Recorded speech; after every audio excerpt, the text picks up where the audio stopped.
Hi, welcome back to Ideas Box. My name's Jimmy, and today I've got a video about doing the brakes on our llama limo.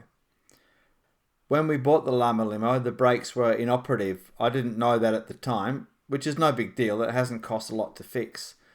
But this is the first time I've messed around with hydraulic brakes on a trailer, so I learnt quite a bit. It was actually quite an interesting exercise, quite an interesting job. And I hope you learn a little bit from the video, and if you do, please put a thing in the comments. Okay, that's enough for now. Let's get on with it. Yesterday we drove for 4 hours or so to get this horse float. It was a real bargain at the price it was at. It's a single, so you can see how kind of narrow it is, and it's a single horse float, and we want that for our llamas obviously. And it's in fantastic condition. There's a tiny bit of surface rust up there, but the wood looks in pretty good condition. It's got a little door there. The tyres aren't too bad. It needs a new tyre on the other side. The lights all work. The lights all work, which I was surprised at. It's got a spring to help lift the tailgate.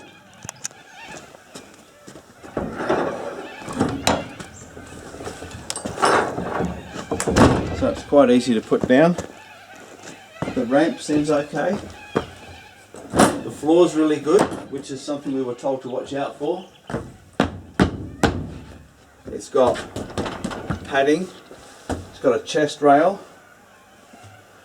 It's got a huge area in front for storing, I don't know, a couple of bales of hay. I can't actually see any rust in here. No rust on the welded joints. No, it looks really good. It's got a tail thingamajig, I'm not sure what that's called. This is quite easy to lift up because of the big spring thingo.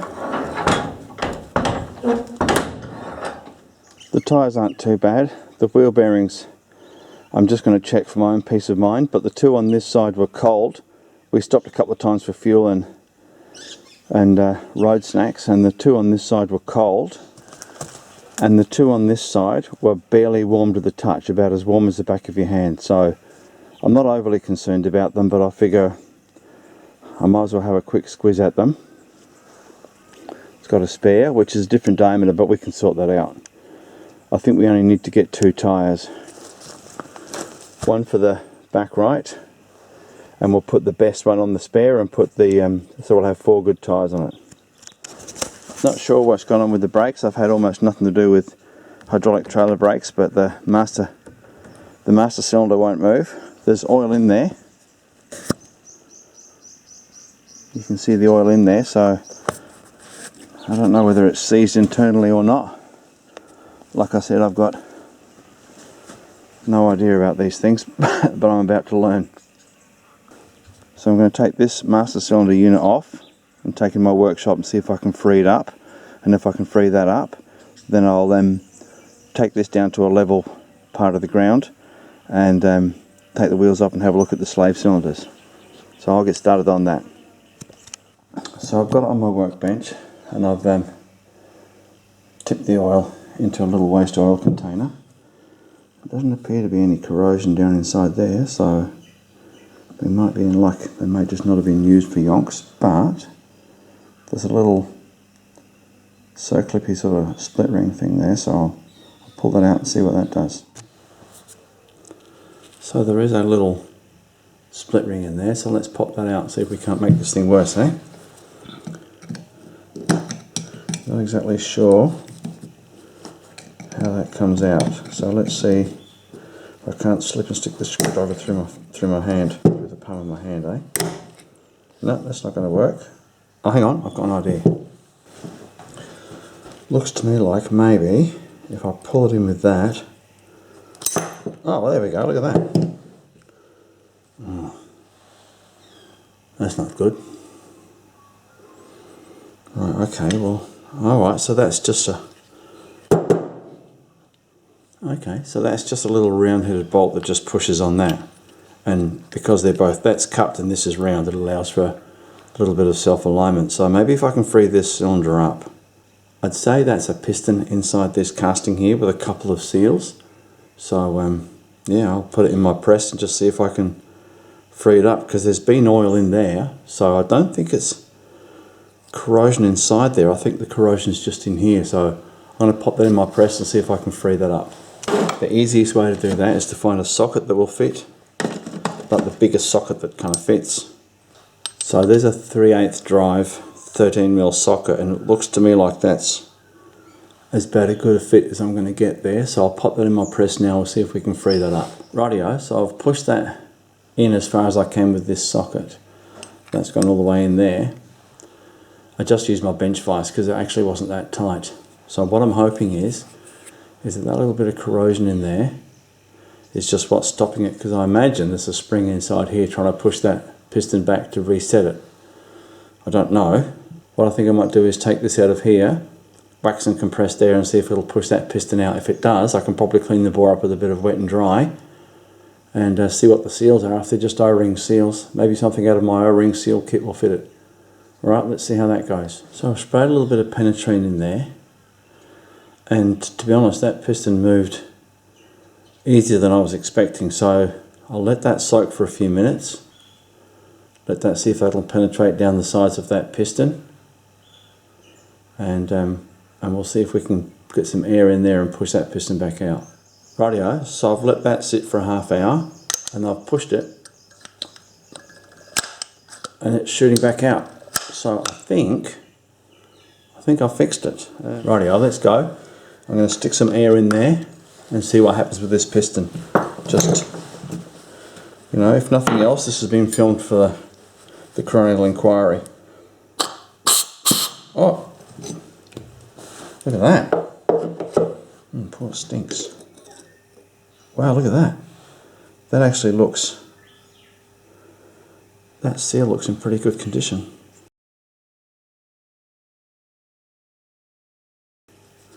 And there's actually there's no rust to speak of on that, maybe a teeny bit, but I can get that with some wet and dry. That's beautiful inside there. That looks really good inside there. Does that light come up through there? It does, look. I think we might be in luck here. So what I'll do now is, I'll just poke a bit of cloth in there, push a screwdriver in, just gently. Just turn it, because the flat blade screwdriver will catch the material. And you can turn it round and round and round and give it a bit of a clean. And you know what? That looks beautiful. There's no corrosion in there at all. That looks like a bought one. Oh, good. Well, let's see how we go putting this thing back together. So I've pushed that back in, and I'm pretty happy with how easy that goes back and forth. That's actually really good. So I'm just going to put a little dab of grease in here now on that face there, so that's got a running face on there. A little smudge of grease in there. I don't think it's going to hurt. And then that goes in there like that. And then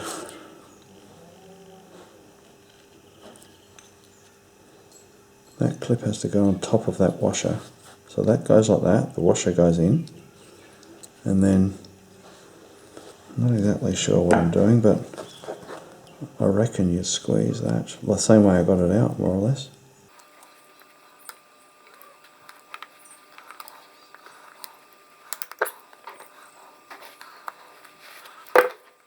Oh, there we go, that's that in. Okay. Yeah, I think that's that working. I think that's that fixed.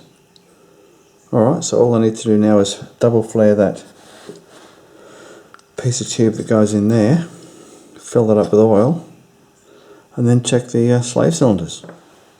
I've worked out, I think, that it's 3/16 brake line. Like I said, I don't know much about these things, but that's a 4.8mm drill, and I've used that to clean the rust out, and now that is a really snug fit in there.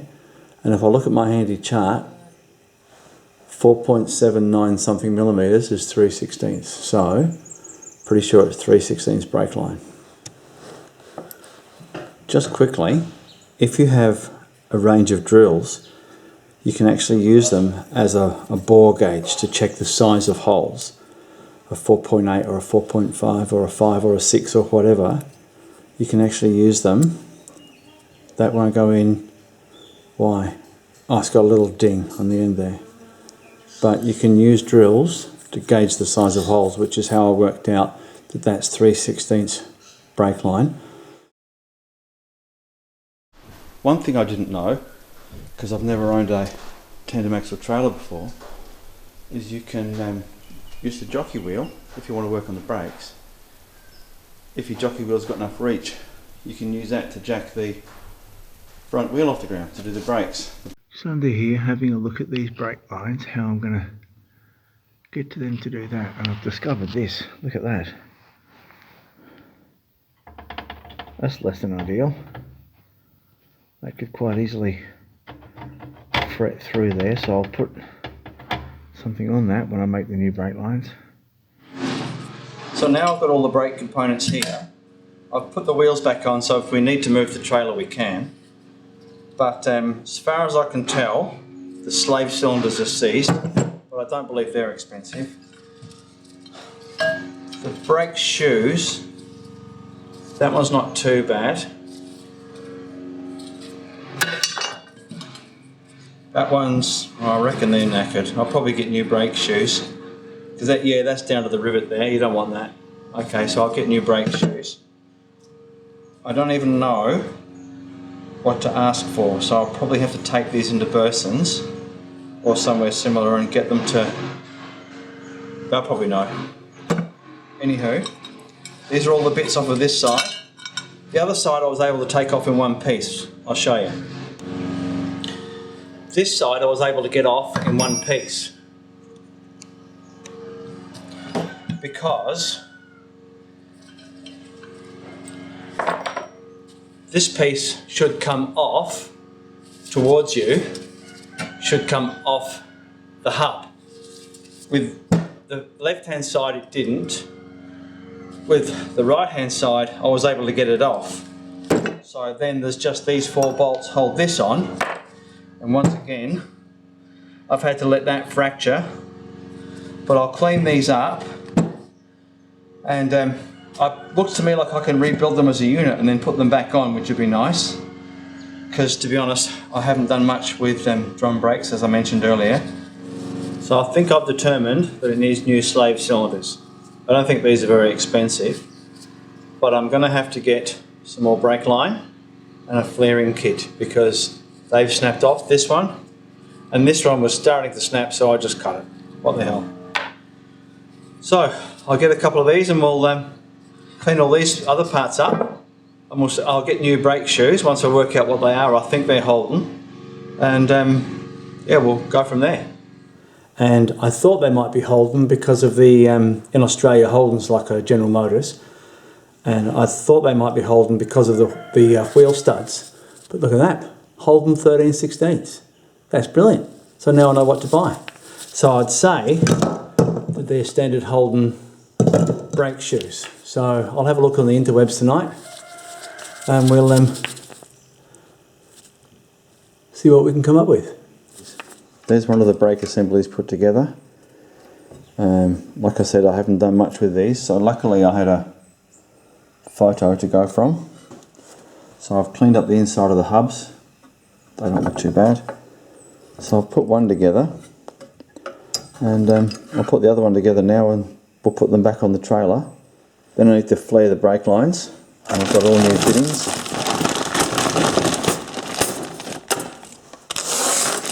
I've got all new fittings, so I didn't need to clean the old ones up, so that's good. So yeah, what could possibly go wrong?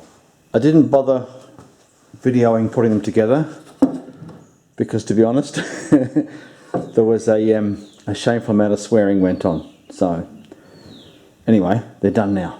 One thing I did notice when I was pulling this apart, thankfully, because like I said, I've had almost nothing to do with drum brakes. Now I've got these two back together. One of these adjusters is left-hand thread and one of them is right-hand thread, because as you apply the brakes and this lever's doing this, you can imagine it's taking up.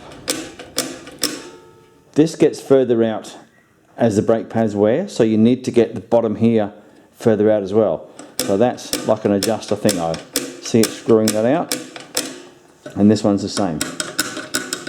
You can see that gap getting bigger. This one's left-hand thread, this one's right-hand thread. Your brakes may or may not be the same, but luckily I noticed it when I was pulling it apart, and I've scratched an L. Get the light right. Anyway, I scratched an L on there so that I knew which one to put together. And if you think about it though, that's got to wind it out. It's got to, because it can't pull it back the other way. So there's your adjuster thing over there. See, it's winding that out. So I'll wind that back in now, because when you put these on, now I only know this because I've been watching videos on YouTube. Thank you, YouTube. When you put them back on, you stick a screwdriver in through there, and you can see the little teeth of the adjuster, and you flick them over with a screwdriver until you just get a little bit of drag in the drum. My drums are a little bit different. One's a bit more worn than the other, so I'm going to do that once I put them back on the trailer. So there you go. That's my sum total of knowledge about drum brakes. So I'll put these back on and we'll see how we go. Here I'm taking the wheel off to fit the reconditioned brake unit. There goes the steel cap, just taking that off. And I mucked around a little bit here with the castellated nut, because the old split pin I'd put back in was cut a bit short, so it was a bit hard to get off. So now I'm fitting the new brake unit. Just sorting out the nuts and bolts. Fitting the new brake unit now. That went on nice and easy enough. Just had to make sure I remembered which one went on which side, left and right. So tightening those bolts up. This is all pretty easy stuff.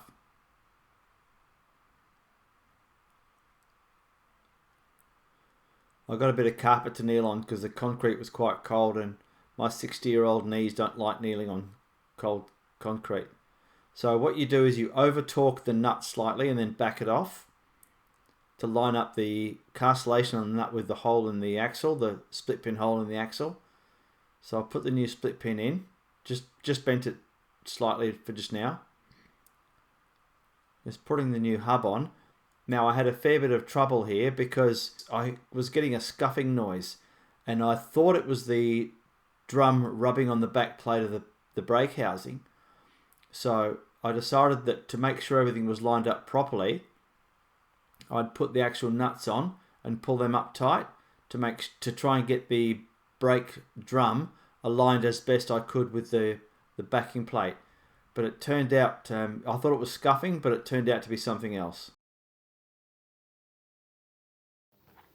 Okay, I think I'm going to need new wheel bearings for this one here, which means I'm going to have to check the rest.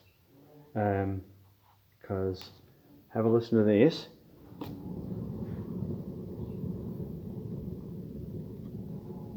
And that's with the nut actually technically a little bit too loose, but it's kind of halfway between the castellations.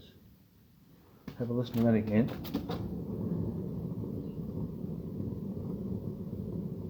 I don't know, I'm not an expert, but I don't like the sound of that.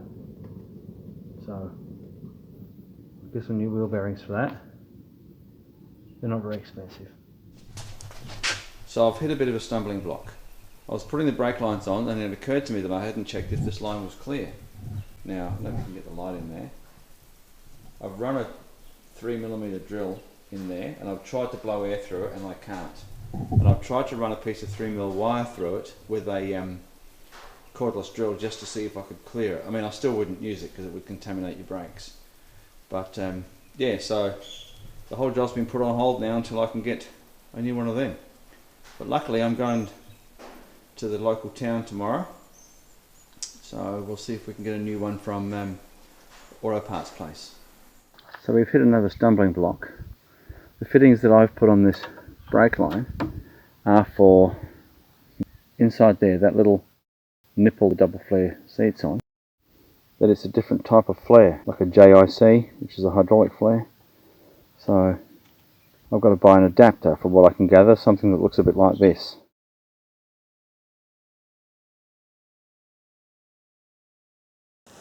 Well, I've knocked out the two bearing racers because I've got new bearings for one. This is the one that's making the rumbling sound.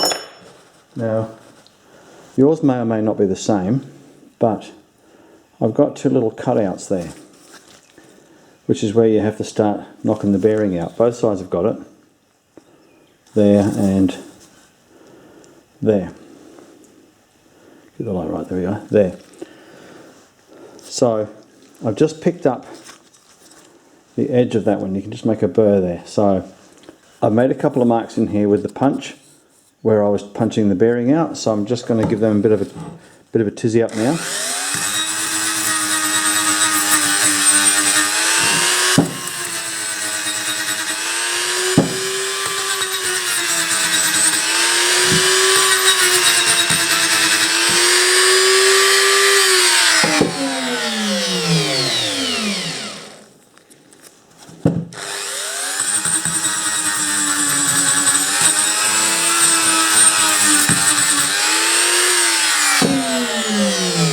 Now, I wouldn't worry about me taking too much out and making the bearing loose. I doubt greatly if that little tool, in like 15 seconds or whatever, has taken anything out of there more than the thickness of a little bit of corrosion.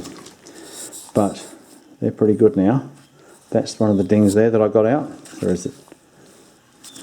Oh, I can't even find it. Oh, there we go. Just there. It's one of the little dings that I got out. So that's... Yep, I can't feel it with my thumbnail now. So I'll wash all this crud out. I'm just using the flat end of that one to get rid of that burr down there, which has worked pretty well.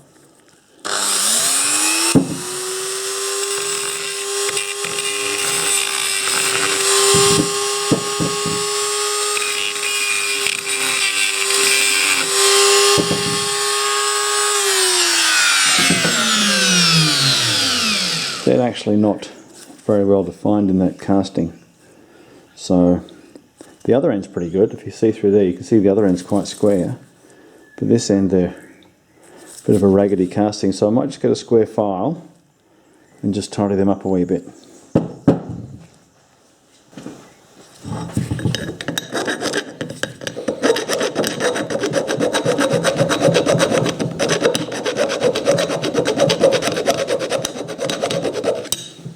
That's a bit better. And this one here,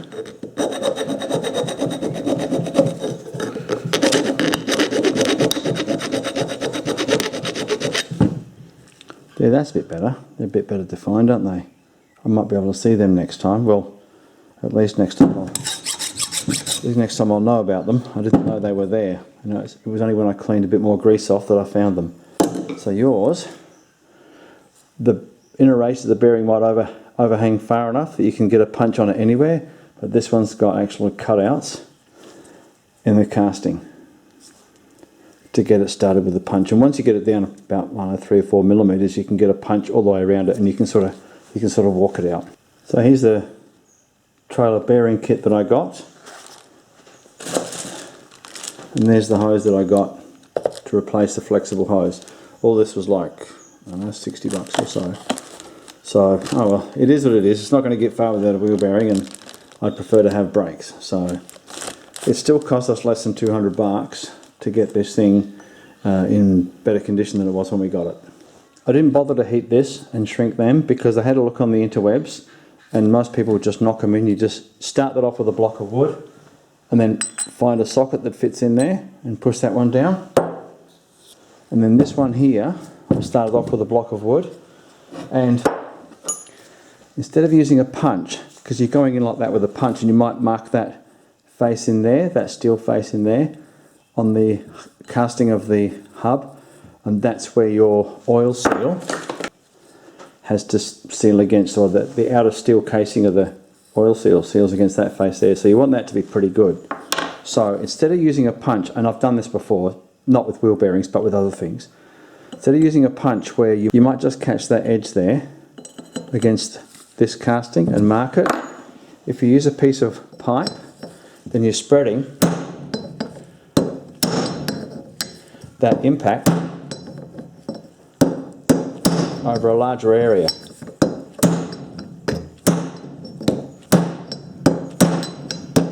You'll hear the sound change when it's all the way down. Hear it?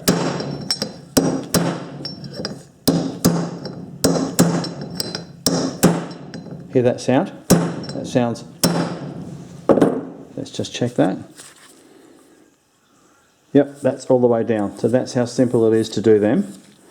And like I said, if you use a punch, there's a lot of force on that little area there.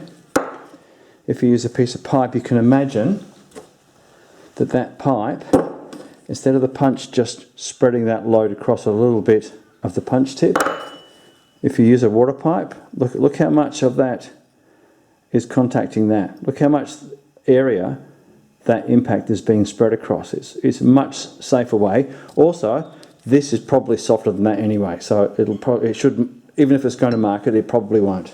I bought another oil seal to do the hub on the other side that's got brakes, because I'd rather not have the grease leak out and get on the brakes. If it leaks out and gets on the wheels without brakes, well, I've got a little bit of time to pick that up and to fix that. And now that I know I can buy these seals from a place, it's probably 3/4 of an hour drive away.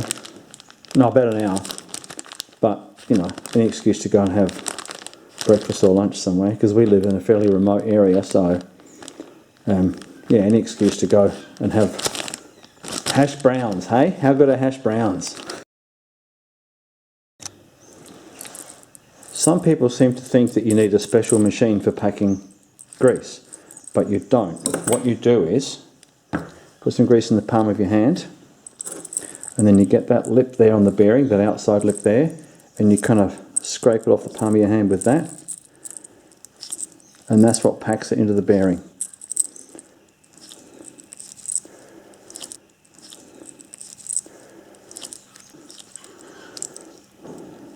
So it's as simple as that. And by the time you've done that, been around a couple of times, you'll probably see that it's coming out of the rollers.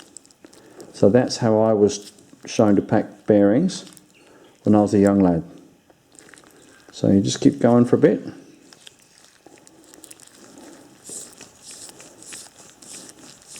Yep, that sounds good. Yep, and you can see the grease now coming out of the other side there. So, yep, get rid of all that grease. But that's called hand packing a bearing. You don't need special machines. If you do as many bearings as I do, which is, I don't know, 2 or 3 a year, I'm sure you don't need a special machine for packing bearings. That's as good as a machine's going to do anyway. So,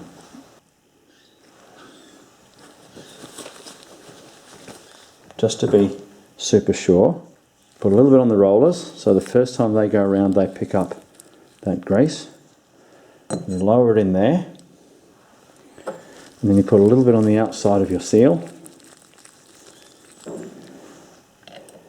and then you proceed to knock that in just flush with a block of wood.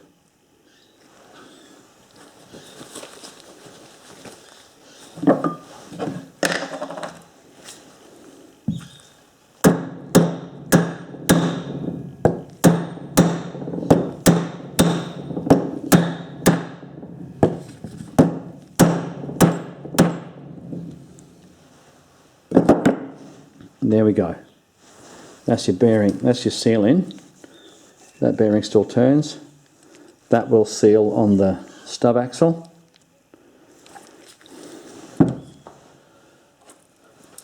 So now I'm just going to pack the smaller outside bearing. Once again, it's exactly the same thing. A little bit of grease in the palm of your hand. Oops, what's that there? Don't want to get any shit in there. And then once again, you just get that opening there, and you use that to scrape the grease off the palm of your hand. This is not a bad job to wear gloves for, to be honest. Although grease isn't too bad. At least it's not like diesel engine oil. Hey? How horrible is that stuff? Like used diesel engine oil. Jesus. That stuff's just... Oh, and never sees seems to get everywhere. I've worked with guys who have called that stuff jump grease, because you walk through the workshop, you're not even using never sees, and you get home and your wife says, "What's that on your elbow?" And you look and you've got some never sees on your elbow. I wasn't even bloody using it today. A little bit on there.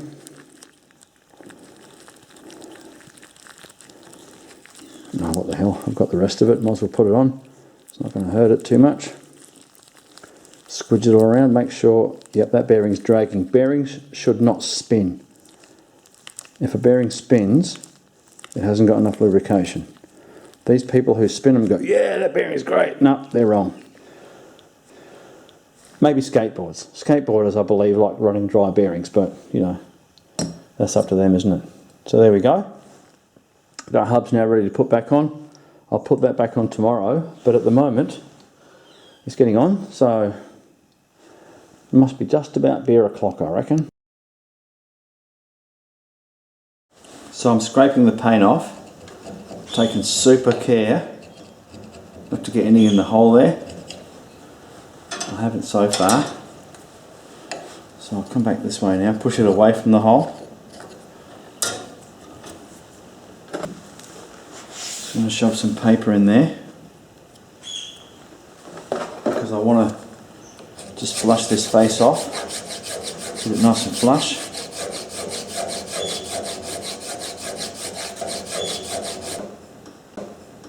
Go. I've got no way to get compressed air up to this shed, so I've just quickly made this up. It's just a gas bottle with a hose that I've cut off, and I'll fill that with my compressor from my workshop. So let's see how well that works. The plan is I'll blow air in through there and it'll come up through there.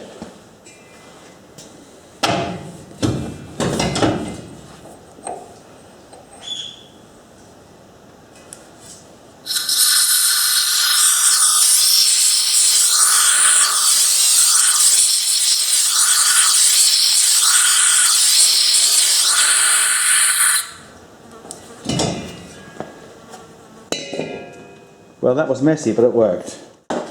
So now I've got the crush washer and this fitting, and that screws into there. So that's a 14mm, so I might use a ring spanner.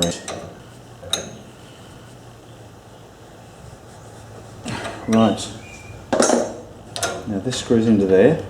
That's an adapter between the fitting inside the master cylinder and the actual brake fitting. So get that thread to start. There it goes.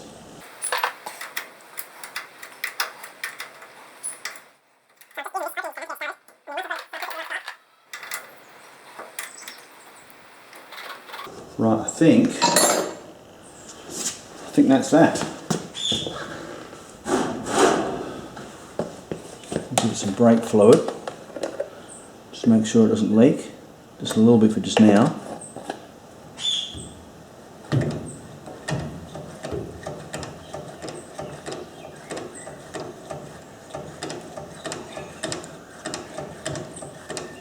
Well, it's not leaking there at least.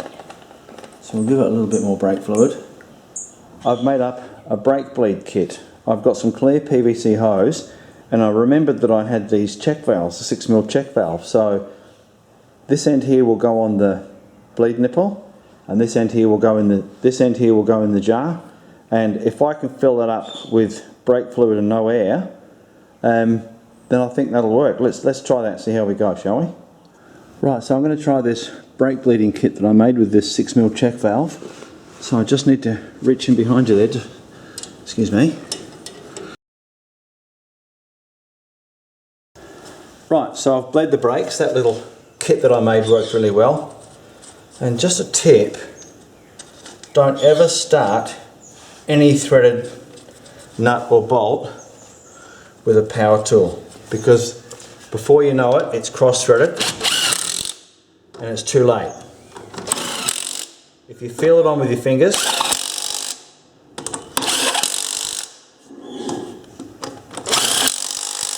if you just start it with your fingers, then you know it's not cross-threaded, and you can run it up with a power tool.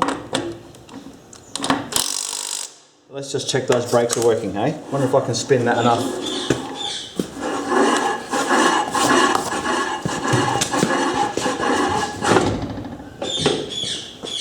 Yep, working a treat.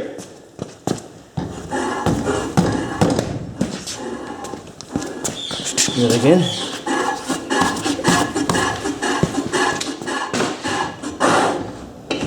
Yep, working a treat. You bloody beauty. Okay, so I've checked the other side. I'll get it spinning.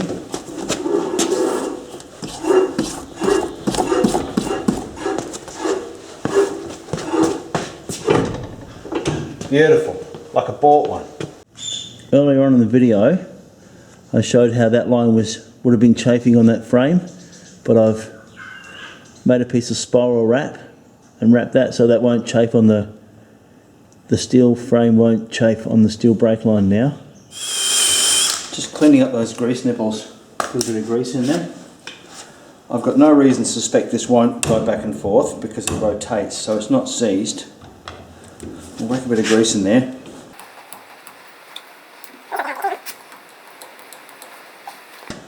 And I'll just take this paint off of here. It looks like the brakes haven't worked for quite a while, so I just need to get all that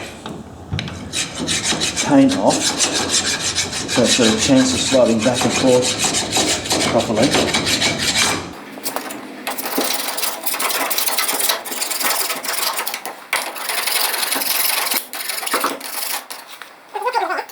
See if I can get this wire brush in there.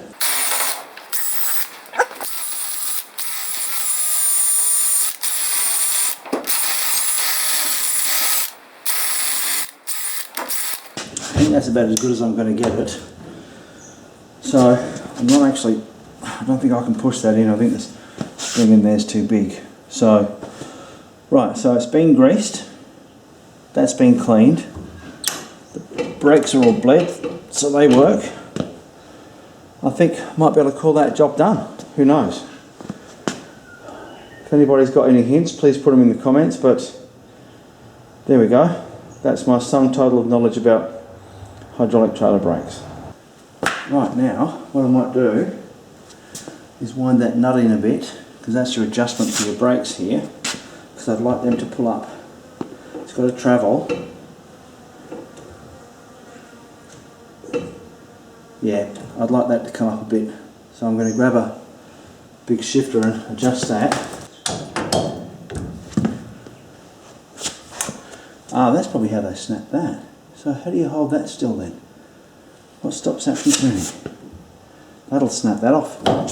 That'll snap that thing over there off, like this one here's busted off. See that snapped off? Just there?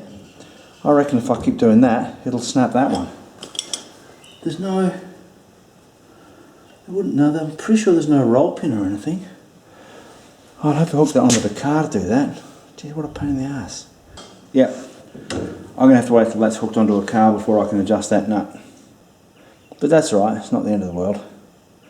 I would like to wind it back, maybe just 10 millimeters or so the brakes actuate a bit sooner. I don't think that's what that's for. I reckon that's your park brake. Otherwise, if you hit a bump, that would bounce off, so I don't know.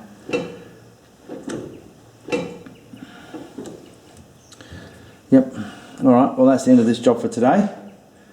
So I hope you've had as much fun as I have. I was going to adjust this nut here to adjust this travel, because I wasn't sure how far this would have to come back to actuate the brakes. It looks like it has to come a long way to me, but I don't know anything about these things. So I'm going to leave it, and I'll put a smear of grease on there, and then next time we tow this, I'll see how far back this comes, work out whether I'm worrying too much about where this is set, because I don't know how strong that spring is. It may not take a lot of force to push it back. This isn't seized, I'd say, because it turns okay, so that's fine. So So I'm not going to adjust that nut, because you know the old saying, if it ain't broke, don't fix it. Okay, thanks for watching. I hope you enjoyed the video and I hope you learnt something. I sure learnt a lot while I was making the video, while I was doing the brakes on the llama limo. I'd never worked with hydraulic trailer brakes before, and I've had very little to do even with car drum brakes. So I learnt quite a bit. Okay, well, click the like and subscribe button and that notifications bell, and check back soon for another video. Okay then, bye for now.